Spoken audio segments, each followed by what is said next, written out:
Hey everybody! Thanks for joining us again for another episode of What's Up Watchtower. So today we're reviewing videos. So many videos have been coming out lately. Leaked videos. Leaked videos on top of the JW broadcasting, which we still need to talk about that at some point too. That's a whole other thing. Yeah, it really is. But today we wanted to talk about the leaked video that's going to be, I guess, the district assembly.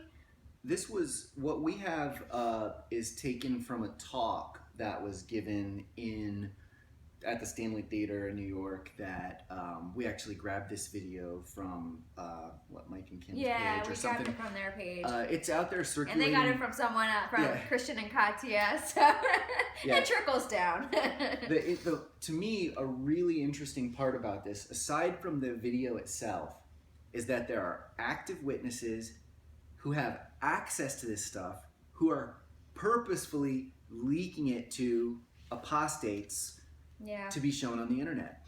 So, I mean, and I just recently learned that somebody that I know who is an active witness is fully wide awake. And that was a surprise, didn't know that.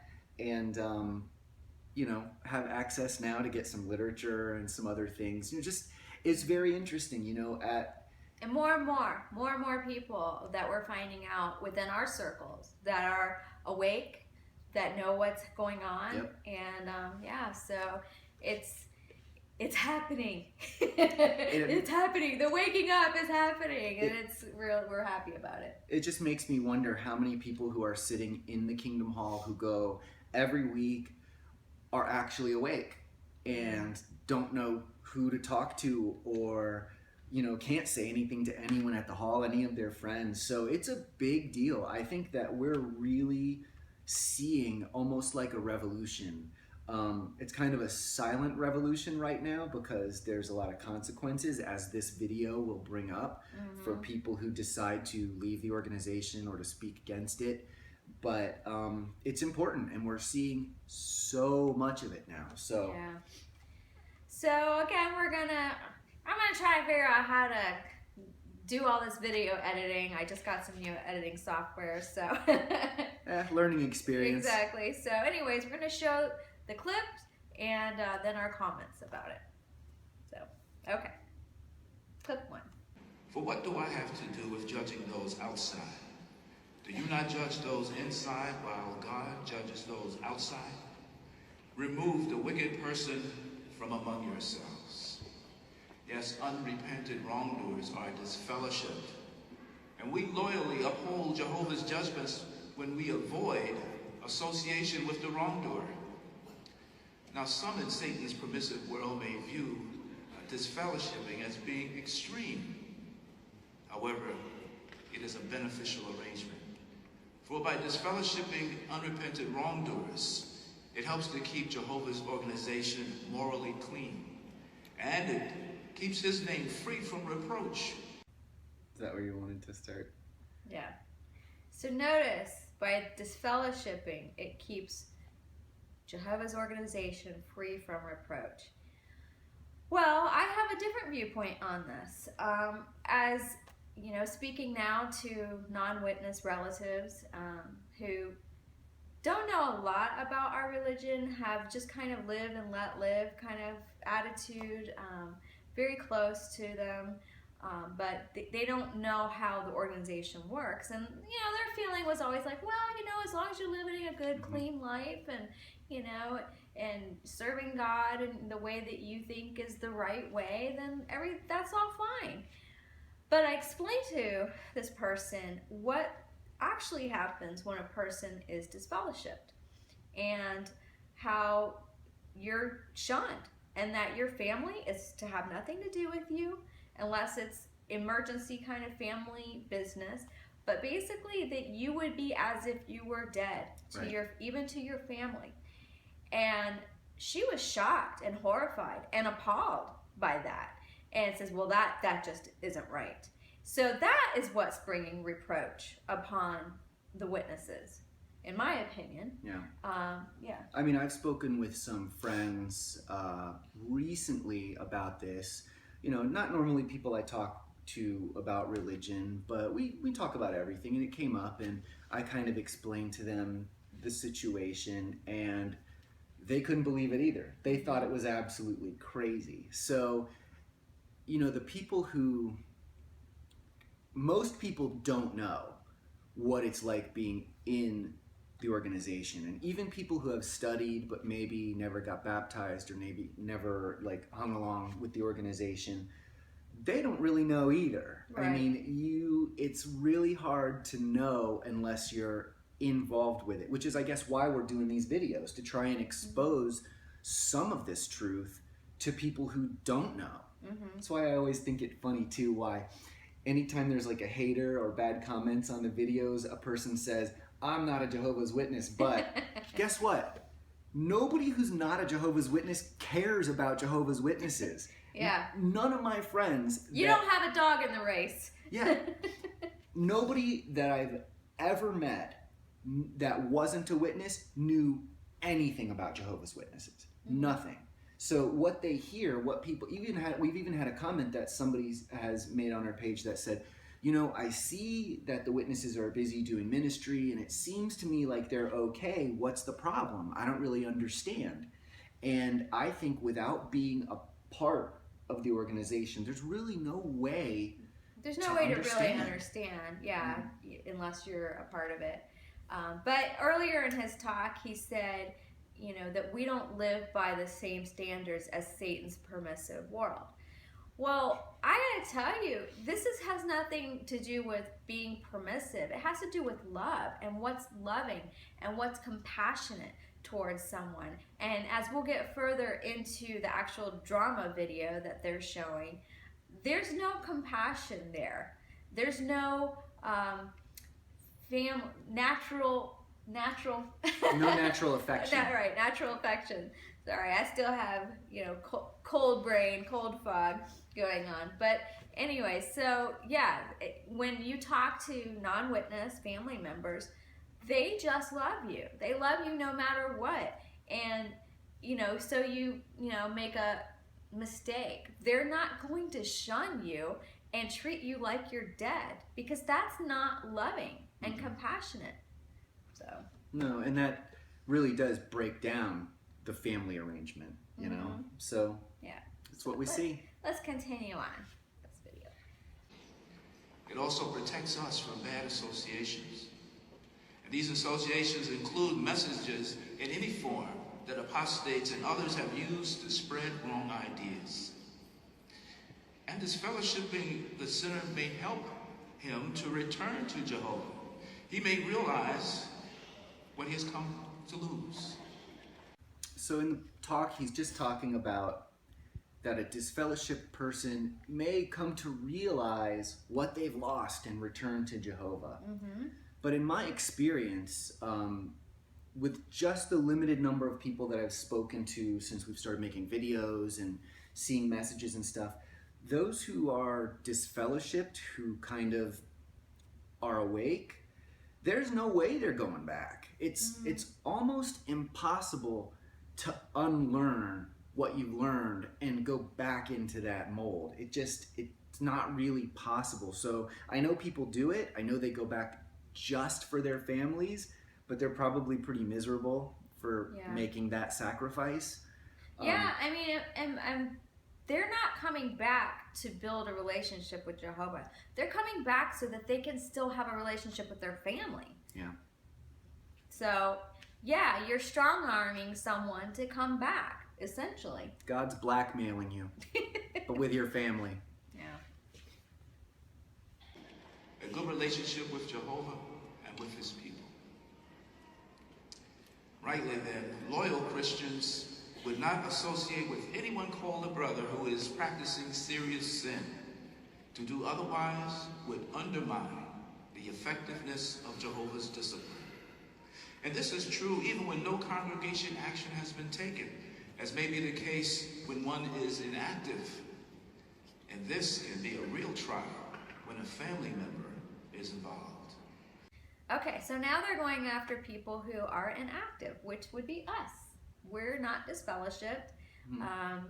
Even if we weren't making these videos, we would have, just been inactive. So now they're warning them, about having any association with family members that are inactive. Someone who hasn't done anything wrong. Yeah. Maybe someone who doesn't have any apostate thoughts, thinking, just living their life, going about their life. But now maybe you shouldn't be taking phone calls from that person. Maybe you shouldn't be, writing emails or having family dinners with that person. The fact that they're inactive shows that there's something seriously wrong, and maybe we shouldn't just be around them. Yeah, so they're really ramping it up. And again, family love. That shows love. They haven't even done anything wrong, but let's stay away from them just in case something bad could rub off on us. One young brother, loyalty was tested when his mother, who was inactive, got involved in serious sin. He and his siblings loyally reported matters to the elders. But since she didn't live in home with them, they decided to limit their association with their mother until the elders could handle matters. So there's an example given of two children who basically turn their mother in. They report on her for something that was done wrong or whatever. Serious wrongdoing. A serious wrongdoing. And now, I don't even know where I was going. It just reminded me of what we talked about before about ratting out your friends, ratting out your family. Here's you given an opportunity to turn. They're not talking to their mother until the elders talk to her. So they were having nothing to do with her until the elders handled it. Quoting the young brother, he said it was the hardest thing they ever did, but they were loyal. But they were loyal. They were loyal to the organization. Just keep that in mind. The name Jehovah and Jehovah's Witness organization or Watchtower are interchangeable in this information. We must not allow strong family ties to lead us to compromise loyalty to Jehovah and his organization. Well, they already said it. That's an interesting I forgot point. you said that. That's an interesting point. Strong family ties can lead us to be disloyal to Jehovah and his organization. So how can they say we don't tear apart families? They're encouraging you to not have strong family ties, so in case something happens, it won't be difficult for you to drop that person like a hot potato. It's like I said in one of our other videos, the organization is your family, not your fleshly family. Wow. I mean, like he just said it right there. I mean, basically, it's the same thing. He just said it. In this dramatization that follows, note how loyalty results in a blessing. I gotta get my Bible. Oh my God. He's getting his Bible. He had to get up and get his Bible. I'm getting the big one. He's getting the big one. Because I don't know what this. Oh boy.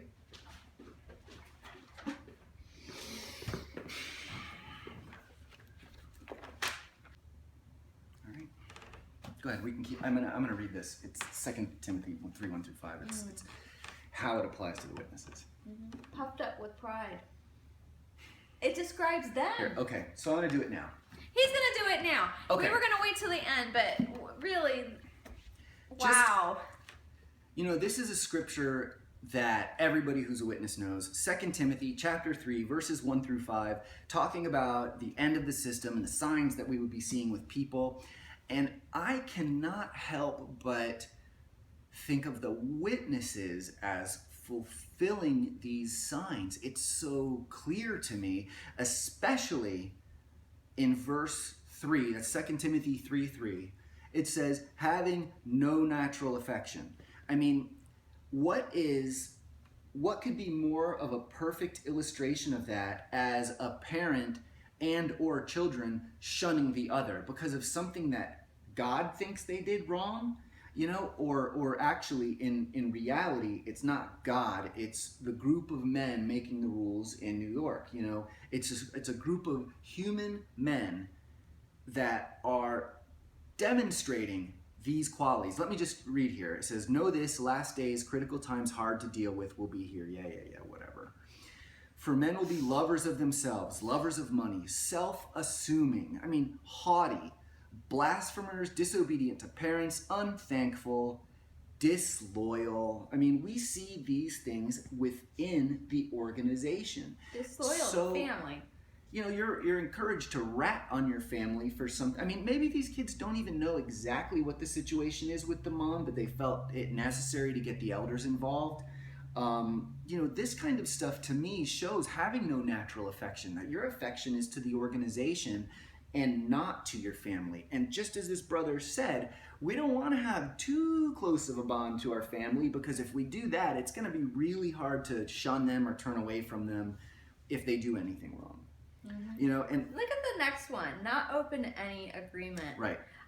That strikes me in a different way now, looking at it from the outside, because they're not open to where they're wrong with their teachings. They have it this way, and this is the only way. They're not open to other interpretations of scripture because they know everything. They have the truth. They know exactly what every scripture means. Right. And then you go to slanderers. Well, as an apostate, I can say that I feel I've been slandered by the organization. I'm a good person. I'm not, any of the things that they claim apostates are. Mentally diseased. Yes, and you hear these constant negative thoughts about people who have just chosen to walk away from the organization. But it even says in 2 Timothy 3:3, slanderers. Mm-hmm. And I think it's very clear that what they're doing fits that description. And it continues to go on. It says, without self-control. This could apply to many people. Yeah. It's just like fierce, without love of goodness, betrayers, headstrong, puffed up with pride. And being headstrong and puffed up with pride certainly could apply to these brothers who feel that their interpretation of the Bible, that their interpretation of modern day events is the only accurate one. Mm-hmm. It's the right one. They would refuse to hear any argument on the topic. No discussions allowed. Just watch the Australian Royal Commission interviews, testimony from these brothers, from Jeffrey Jackson, that they're not open.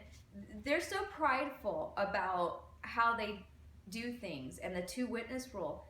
That's not going to change. Mm-hmm. It's just not. Yeah. And here's where it gets really damning. In verse 5, it says, having a form of godly devotion, but proving false to its power. Mm-hmm. This whole idea of shunning, disfellowshipping, it shows that they say they're devoted to God, they're godly people, but their actions show that they're proving false to this power. Mm-hmm. If God is love, then certainly what they're doing is the opposite. Mm-hmm. And then it finishes in verse 5 and it says, and from these turn away. And we did. We turned away from it because it's very obvious that so many of the things in the scriptures could be applied directly to the witnesses when they're so happy to turn it and point it at somebody else. Yeah. So, look at it with an open mind. But Can you believe it? He pulled out the Bible again. This one wasn't even dusty. Okay, let's continue on with the video. Looking back, my parents tried hard to do the right thing, to do things Jehovah's way. But because I didn't have a hatred for what's bad, I couldn't see anything wrong with my choices. This eventually led me to do things I later regretted. She didn't have a hatred for what was bad. She met a nice guy and didn't have a hatred for him. She didn't hate him. Nope. That was her downfall. Yeah. I ended up getting disfellowshipped. Sonia Erickson has been disfellowshipped. It crushed my whole family.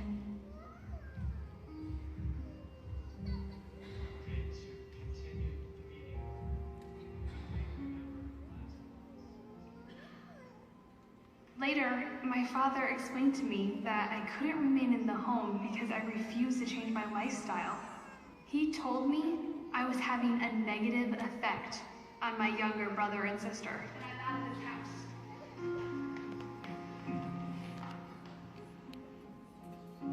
I was determined to do what I wanted. When I left home that day, all I could think about was Eric. I didn't even care that my parents' hearts were breaking. All right, this is something I gotta mention. So we just passed the scene where the girl left her house and is breaking her parents' heart. Well, you could just stop it right here, because I would say 90% of the people who are in that audience at this meeting or whatever, maybe 80%, they came from another religion. They broke their parents' hearts to be Jehovah's Witnesses. So, oh my God, somebody decides they don't want to be a witness. You should feel terrible. You're breaking your parents' hearts. Well, guess what? You became a witness and broke your parents' hearts. So what is that? Yeah. What I was thinking is, she said, I didn't even care that I was breaking my parents' heart. That is so unrealistic. Because when you know when you hurt your parents, and it breaks your heart to hurt them. I mean, if you're any kind of good person, when you know you're hurting your parents, that is the hardest part. That was the hardest part for me when I left, because I said those very words. I know I'm going to break my parents' heart, and that hurts me. Yeah. So that's very unrealistic.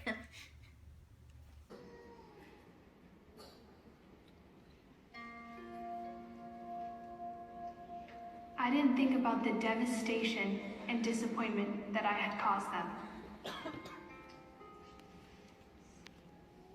I blamed my parents for my situation. I even blamed Jehovah.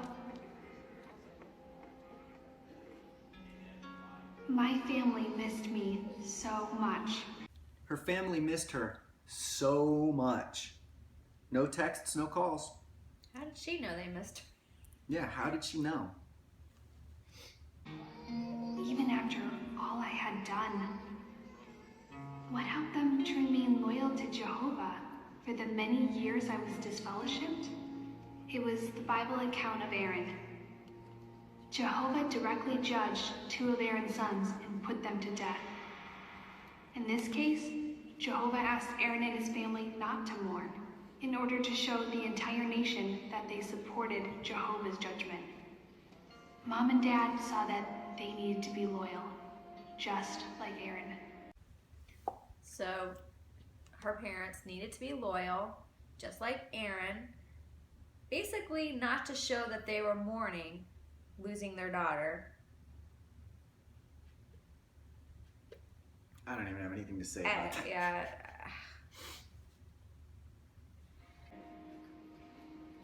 They loved me and wanted me to come back to Jehovah. I tried to contact them. I just wanted to talk and to hear their voice. They love her, want her to come back to Jehovah, but she calls and they ignore her phone call. Even see that it's her calling on the caller ID and don't pick it up. Yeah, that's the part that disturbed me the most, because coming from a background when I was a witness of suffering from severe depression and suicidal thoughts, thinking that maybe you might be in a desperate situation where you're just completely despondent and thinking about suicide because now you've been completely cut off from your family. They're treating you as if you're dead, and now they're not picking up your phone call. What if that was the last ditch effort when you were so depressed and felt like you had nowhere else to turn, but you're calling the people who are supposed to love you the most? Yeah, the people who are always supposed to have your back. It's like, I can't even talk about this. I get emotional because I think about what this is going to do to other people. Now, after the witnesses see this video at their convention, that they're going to completely turn their backs on their children. And, what if that was the last person that she tried calling and felt so despondent, took her own life out of desperation? Well, I think those parents are now blood guilty. Yeah, I mean, how would you like to live with that as a parent? How would you like to live with the fact that your child, your own flesh and blood, reached out to you and you ignored them? Yeah. Does that sound loving? And that was loving? the last phone call they made. Does that sound loving? Does that sound like something God would do? Does that sound like something any religious or spiritually minded person would do? You see somebody reaching out for help and you slap them down. And Jesus even said at one point that not even a flaxen wick would be crushed, that his service was not oppressive, that it was helpful. But what the witnesses are doing is opposite. They're making of that. it a burden to the people. Not just a burden, an impossible burden. Yeah. Make a person choose between the organization and your own child, your own flesh and blood. And that goes back to 2 Timothy, having no natural affection. So your natural affections for your own child are turned off in favor of affection for an organization of men. Mm-hmm. And, even what was that Jesus said that, a person would pull a bull out of the pit on the Sabbath because he expected mercy over sacrifice. And it was respect for life Yeah. that Jesus had, Right. And it shows here that the witnesses don't respect life. They don't respect the life that you're living right now. The fact that you're here and you're alive and maybe you're not going to meetings, maybe you're disfellowshipped, whatever. If you've got family members and friends who are witnesses and they don't talk to you and they won't talk to you and they won't associate with you, that is just so unloving and un-Christ-like that, to me, it shows a clear picture that the organization is wrong. Just one of the many, many ways that it can be easily seen that they are just wrong. I missed being with my family, and they thought about reaching out to me. But they knew that if they had associated with me, even a little, just to check on me, that small dose of association might have satisfied me. It could have made me think that there was no need to return to Jehovah. Okay, so if her parents would have reached out to her, then it could have made her think that there was no reason for her to return to Jehovah. My thinking is, if you believe this is the truth and you love Jehovah, you're going to want to come back regardless of whether they're letting you in, your parents are still, letting you into their life or not. It has nothing to do with whether your parents and your family are talking to you, whether you want to be one of Jehovah's Witnesses. And again, as so many people have made this comparison, when she says return to Jehovah, she means go back to the Kingdom Hall. Right, return to the Watchtower organization. She could still believe in God and whatever. It doesn't have anything to do with faith in God. They want your butt back in that seat. Yeah, that's it. It's emotional blackmail to say, we're not going to let you associate with your family until you return to the organization. If that's not emotional blackmail, then I don't know what is. The scariest thing is the families go along with it. And you tell me Jehovah's Witnesses aren't brainwashed?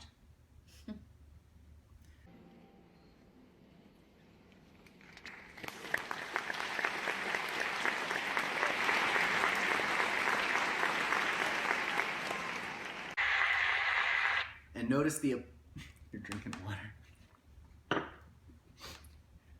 And notice the applause after the demonstration. They are eating this up. I think they don't know what else to do. They're like, is that how it ended? Or you got the guy who's going, Oh, that was you. It is normal to feel betrayed and brokenhearted and to deeply grieve when a beloved family member leaves Jehovah. Jehovah understands the feelings of his loyal ones. He knows the pain of losing a family member. Jehovah knows. Oh, I guess he's talking about Satan. Jesus. He lost Jesus. Jesus died and came back to life. Well, losing a family member, I'm sure he's talking about Satan. No, he's talking about Jesus. Why would he talk to Satan? Say he hates Satan.